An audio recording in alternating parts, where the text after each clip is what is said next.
And we literally just buried my dad. And my phone rings. It's my office in Los Angeles. And we were served a notice while I'm at physically the funeral of my father in Germany. And now we're losing the house. So I fell on my knees, Linda. I raised my fist. I yelled at God. I mean, what else am I going to do? And I said, if you have a plan, this would be a really good time to fill me in. And then I did something what I think we all need to learn how to do. And it is, I just surrendered, because at that point I had done everything. And then I became the world leader in my industry in 18 months after my worst moment of my life. And that's how we attracted a Bill Gates company, and they paid me millions.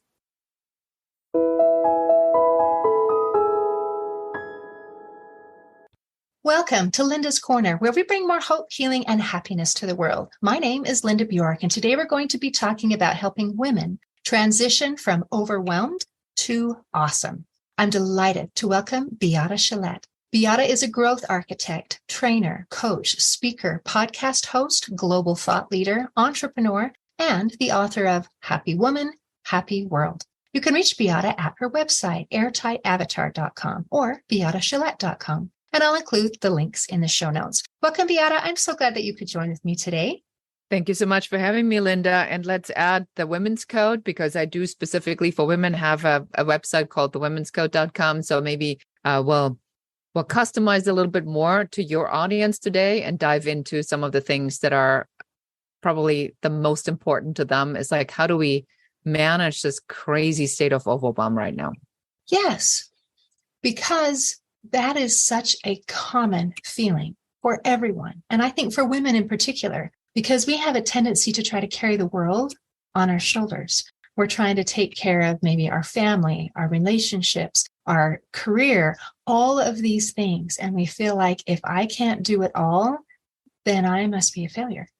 So I would love if you would be willing. Can we start with your story of feeling overwhelmed as a single mom and then becoming awesome? Well, you probably were awesome all along, but recognizing that and being able to sell to Bill Gates for millions. So I think that this story probably is not unlike many of your listeners. Is you set out and you think that everything is going to go hunky-dory. It's going to be a nice straight line, and yes, sure, people tell you it's not always going to be sunshine, but what do we know? And then suddenly the hits keep coming.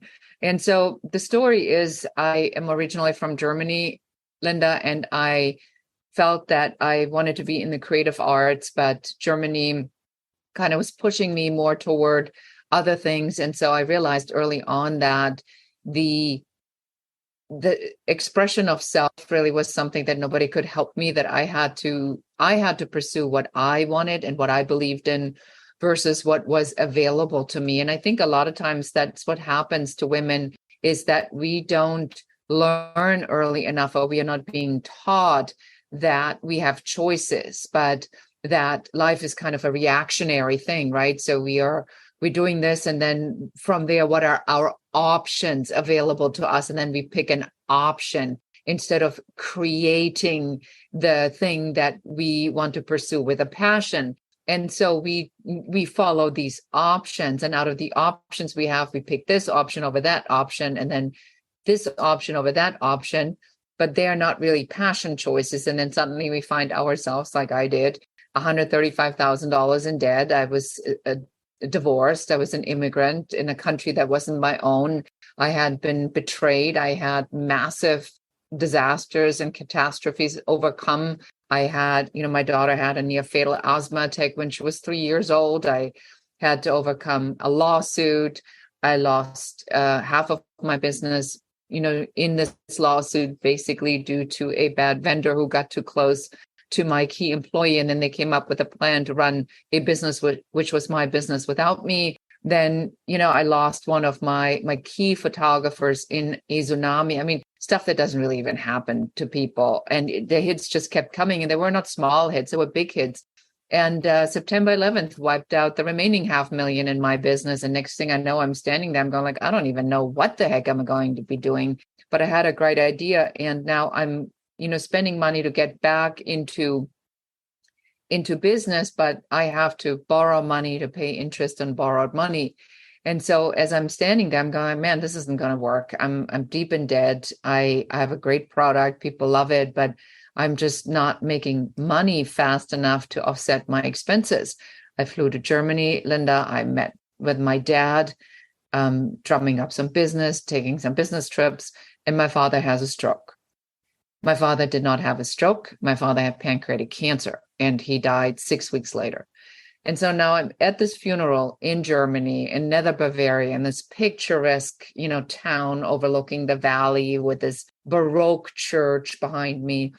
And we literally just buried my dad, and my phone rings. A friend of mine said to me, that should teach you a lesson when to turn your phone off. And my phone rings, like literally after I put my dad in the grave, and it's my office in Los Angeles. And we were served a notice while I'm at physically the funeral of my father in Germany.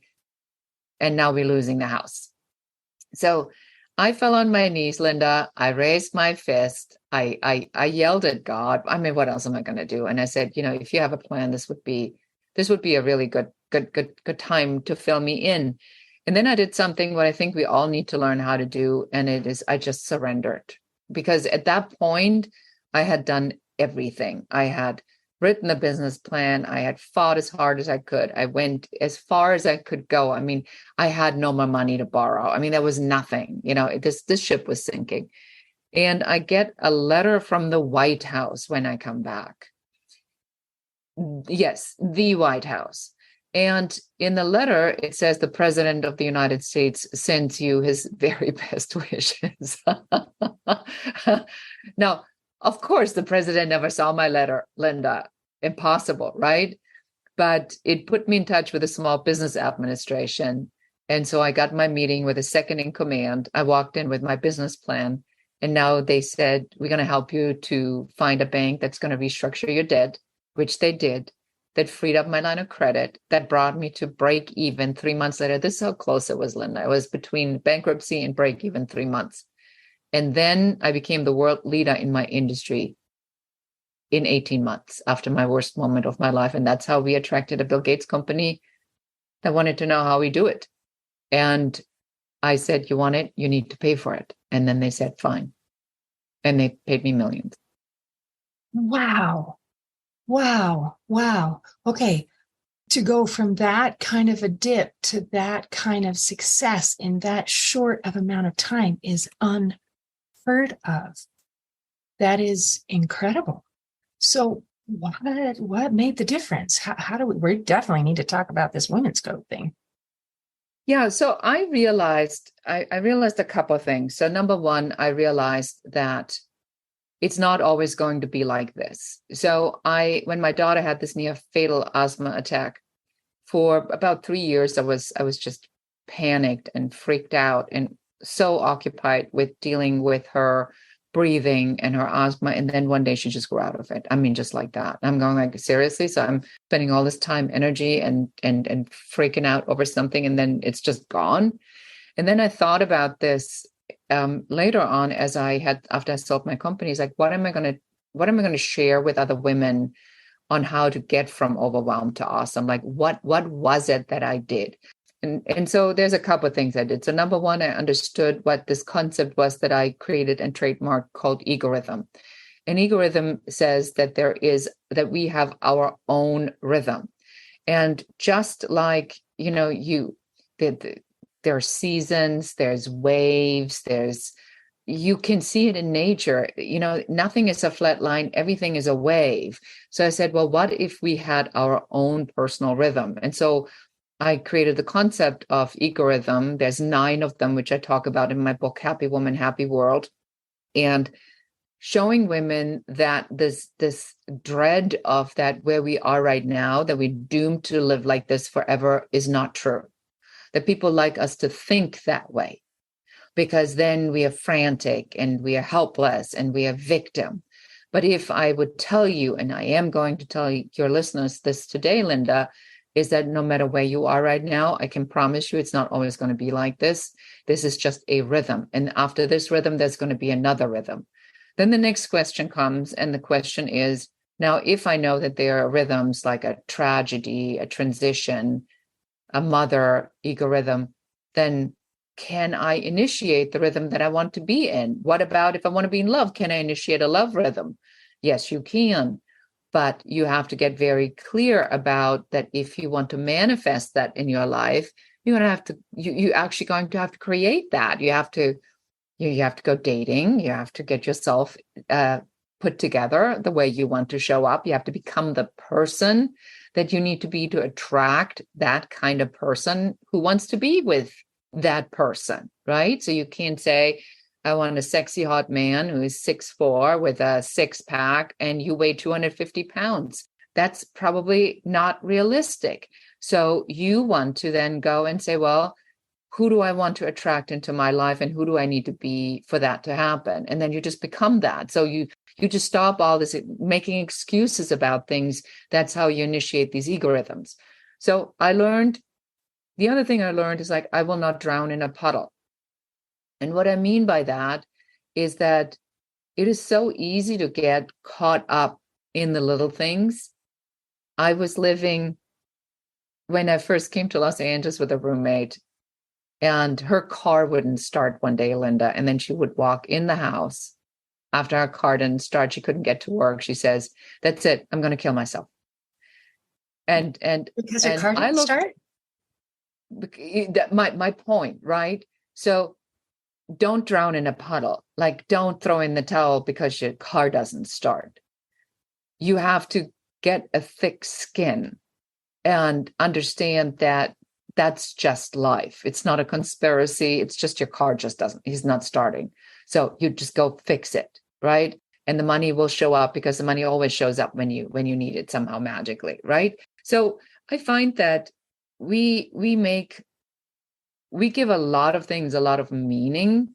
And when we detach what it actually means as just looking at it and saying, it's interesting, I'm curious about this. What is the opportunity in here? There's always a lesson in something. And that's how we get from overwhelmed to awesome, is by putting ourselves in charge of our lives versus constantly running after it. Putting ourselves in charge of our lives instead of running after it. So we are creating it and not just chasing it. I loved all the different aspects that you talked about, these rhythms that we have, and starting our own rhythm. That sounds fascinating, because the first rhythms that you mentioned were tragedy, horrible things, where to me, I'm thinking, okay, so does rhythm mean that this too shall pass, where I have to go through something horrible and then I have to ride this wave? And then you also talked about the rhythm of having a romance, having a relationship, having the success in business, having these things put together. So I guess I probably need a little bit more of a definition of what we mean by the rhythm. I love when you talked about how if I want something, I need to become worthy of that thing. For example, the dating example that you gave, where if I'm hoping for this level of a person, I need to be at that level and not just whine, moan, and complain that I can't get what I want. I love that. We use that statement of, if you want a 10, be a 10. So exactly. we work on becoming someone that type of person is going to be attracted to. So I love that. I love that puts me more in control of what happens to me. So I'm not just this, paper bag floating in the wind. I have some control, but I also have some accountability and responsibility for who and what I am and what kind of responses that I'm getting. And that's always a hard pill to swallow. It's easier to just say you're a victim, don't you think? Oh, I think you absolutely nailed it. What you were talking about just now, Linda, I think is one of the most important things to understand in mindset. And this conversation has been had so many times with the secret and the manifestation. So the law of attraction is just a part of the laws, the universal laws that are out there. And I want everybody to just imagine that there is wishful thinking, and then there is setting a goal and putting events into motion to actually achieving the goal. That's actually the manifestation. The the saying, I want to have a successful business. I want to have a successful relationship. Now, if you want to have a successful relationship and your parents didn't have one, you have no criteria to base this on because your parents sucked at it like mine. What do I know about relationships? My friend Kelly knows about relationships. Her parents were together for 60 years. She's now together with her husband for 35 years. And, her daughter got married. And I dare to make a assumption here that this is going to be another one of those where you go like, how do you people do this? Well, that's because they have an example and they're very specific about what they choose because they know what the formula is, because they've seen the formula and they don't get sidetracked by the shiny things. So staying with this example, if I don't know what a good relationship looks like, and I don't have role models because my parents were terrible in their relationship, then I'm going to have to learn what a good relationship is. But what then most people do, they say, I cannot find a good man. Well, that's because I cannot attract the man that can give me what I want, because I am not the person, as you said, that has created the standard for herself, because I don't know what it is. So now I shift into the mindset and I say, okay, I understand the concept, got to be very clear about this, but now I need to take the action. And the action is, if I want a man who is kind and generous and loving, can express his emotions, kicks butt in his job, is a good provider, whatever these criteria might be, then who is this person attracted to? It's not going to be a whining complainer. It's not going to be somebody who doesn't take care of herself. It's not somebody who constantly, who is in a job that they hate, and then they come home and they want to sit on the couch and watch 5 hours of TV. That man is not attracted to a person like that. So what is this man attracted to? This man is attracted, this might be in some sort of scenario, somebody who takes care of herself, somebody who's in a good mindset, somebody who's active, somebody who gets stuff done, somebody who's passionate about this, loving yourself and wanting to be part of that, and understands that there's a give and take. Now that's what a man like that is attracted to. If you're not that person, and just ask your friends, they'll tell you, then what do you need to do to become this person? Do you need to go to Tony Robbins? Do you need to go to you, Linda? Do they need to come to me? Do they need to go to somebody else? Do they need to go to a high performance coach? Do they need to go in a couples therapy? There's so much out there. You can read books until the cows come home. Learn what this person does, thinks, and how this person acts to get what you want. That is the secret, really. Wow. It is to become a different person, a better person. Mm-hmm. It is not just wishful thinking. It is not just putting an idea out there. It is, what do I want and who am I?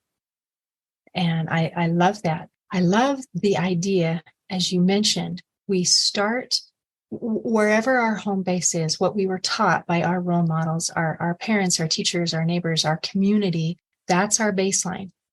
But it doesn't have to be the finish line. We can easily default to that mode and just say, well, I can't find a good man, and blame it on whoever.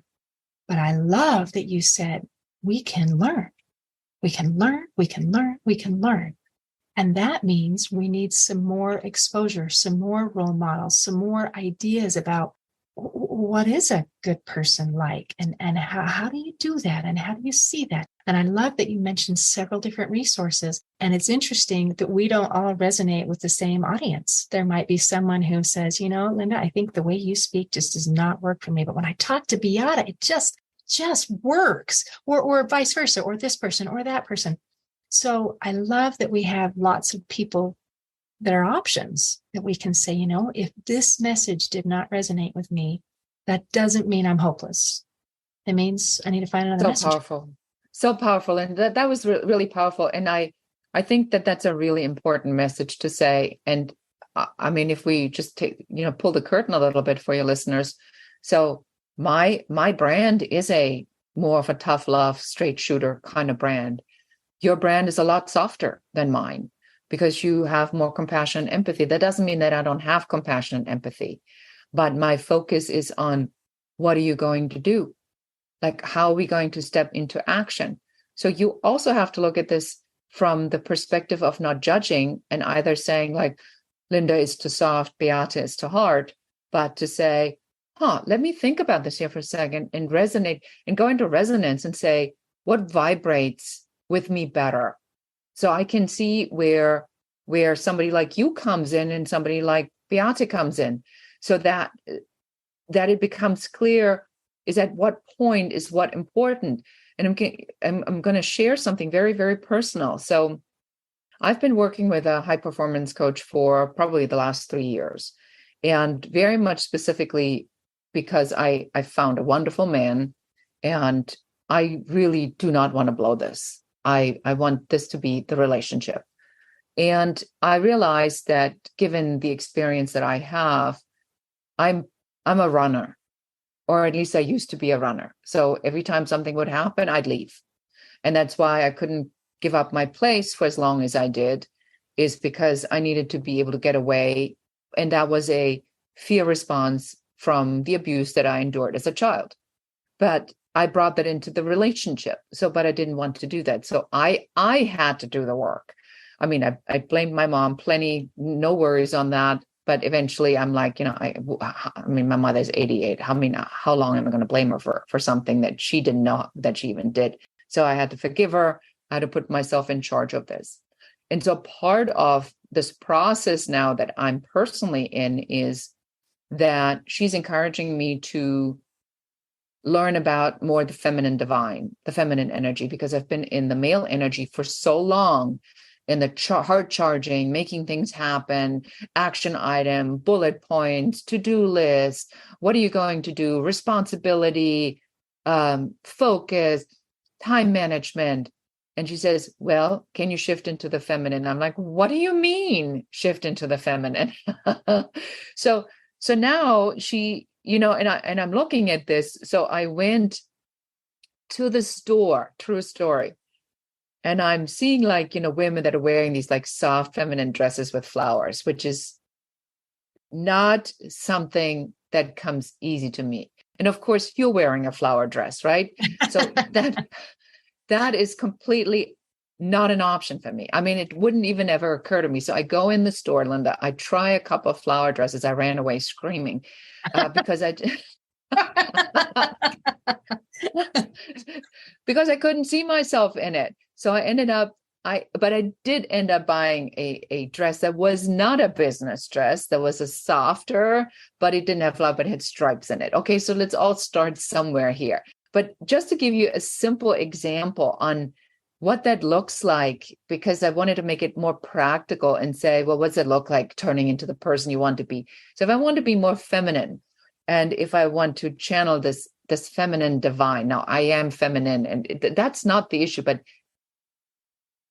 stepping or knowing what this feminine energy is, that is harder for me, because I spend so much time in the masculine energy. So she says, get a dress that's a feminine dress. And I was challenged with that. So, wow. Yeah, I mean, crazy. I mean, you had what? You had a problem buying a dress? What's wrong with you? No. It doesn't seem. I'm absolutely on board with this, where I can see that this is a hard step. So I guess I would love to know a little bit more to you. What does this feminine energy look like? And what does it feel like? So that I have a starting point for Beate. What does that mean? Because if it means weakness, if it means subservience, if those are the words that describe femininity to you, then I don't want anything to do with it, right? So what kinds of positive attributes do femininity have that you can say, oh, well, yeah, I wouldn't mind having some of that. Yes.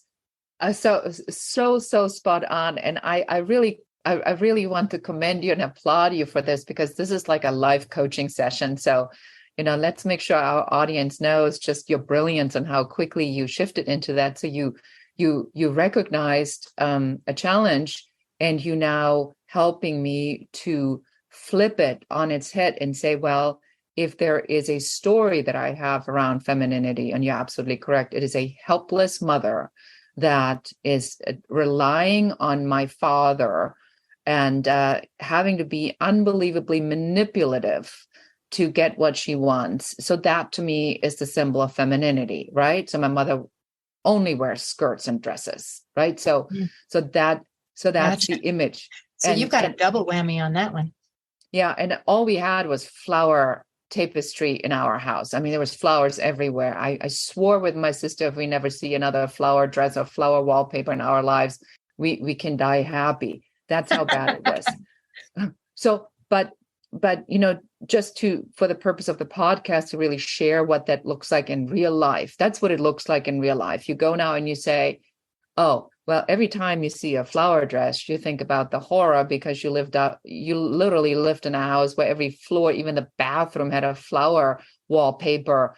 And so it signals this feminine helplessness that turns out into manipulation. Of course, this would be something I completely reject. So now, in the work that you do and what you just asked me, so now I will go and I say, so what does femininity look like? And so now I look at two women that we had a dinner at lately with a bunch of other couples, and both of them had these really gorgeous flower dresses on, and there was just something so soft and so feminine and so sexy about them that I was envious. And I said, you make it look so effortless to be in that space. And she says, well, the most important thing to me is my family and my kids and being here at home and making sure that everything works together. I mean, that was never an option for me, but to allow myself to say, is it possible that the resentment is not just my mother, but the resentment is also that I wasn't able to create this for myself? And so when I see it, it mirrors my inability to choose the right husband because I didn't have the role models, right? So I couldn't create this for myself. So where am I stuck in all of this? So the feminine divine now, to me, to answer the question long-windedly though, is really an exploration of what would that look like if I soften into it. So my daughter is about to give birth, like literally any day now. And when I found out that she was pregnant, Linda, I had now, with all this help that I had received and continue to get from wonderful people like you, sit down and say, well, what's this look like? Am I going to be the heart-charging grandparent? Am I going to be the tough love, German to the point? Is that who I want to be for this child? And I don't want to be that. So now I know if I don't want to be that, now the feminine divine comes back in. It's like, well, what's that look like for me? Definitely somebody who is softer, who has patience, and who has a lot of love, and doesn't always work. And so now I'm creating this person so I can be this person for my granddaughter. I love that. I loved so many aspects. And I loved how you said, what does that look like for me? And it's not that there is a specific role model where now you have to wear dresses all the time with flowers on them, or you have to be this, that, or the other. But some of the positive feminine attributes that you mentioned were love, patience, softness, family, that caring. Those are kinds of things that I could embrace. I don't feel that those make me weak. I feel that those make me awesome. And isn't that what we're working toward? Yes, and that brings it really again full circle. The journey is a journey to yourself.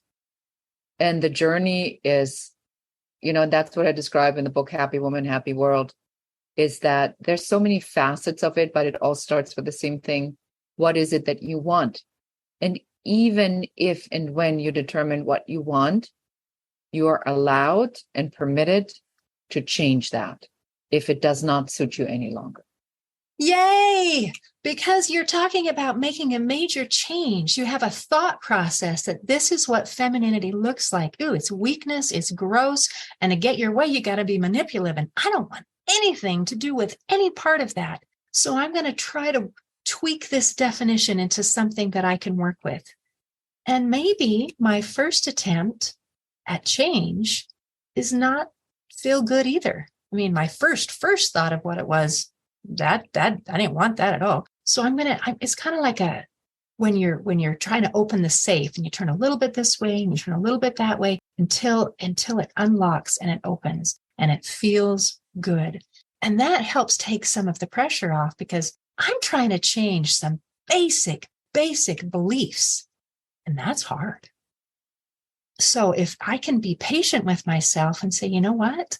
It is okay that I don't get it right on the first try. Whew, that just feels so much. I feel so relieved. Like I can do this then. Yes. So just to stay with the example. So I met Paula again.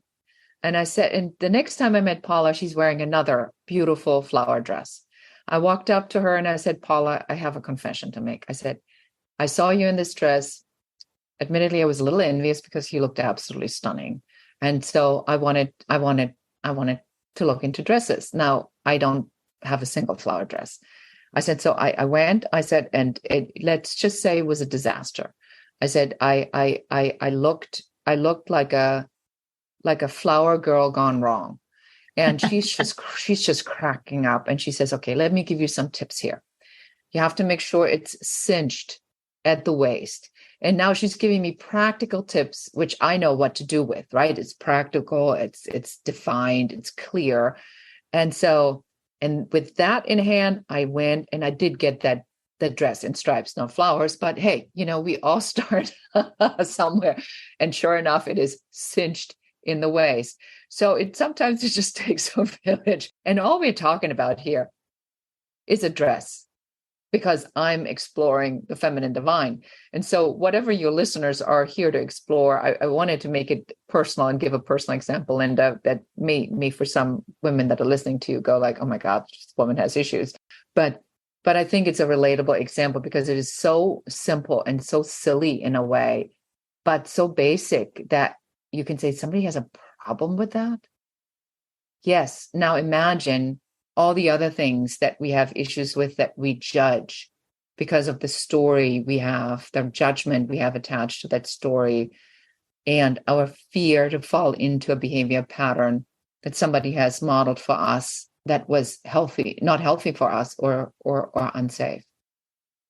And even though we shared an example that was specific and might to some people feel silly, the meaning attached with that simple thing was actually very big.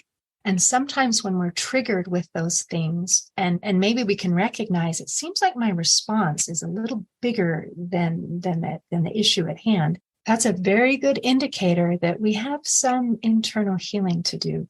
We need to look at ourselves and become a little bit more aware of why. Why does this bother me? What does it mean to me? And then as we start to ask ourselves some questions, then we realize this is not a silly issue at all. This is just a manifestation of something that's going on inside that needs to be addressed. And I think it's beautiful when you're able to find something and to be able to heal that aspect of yourself. Well, Beate, this has been so delightful. Is there anything else you want to just make sure that we cover before we close today? I think that we really covered something that is, I think the most important thing is the, empowering your audience, Linda, really to step into this one thought. And that's the most important thought. Who do you want to be?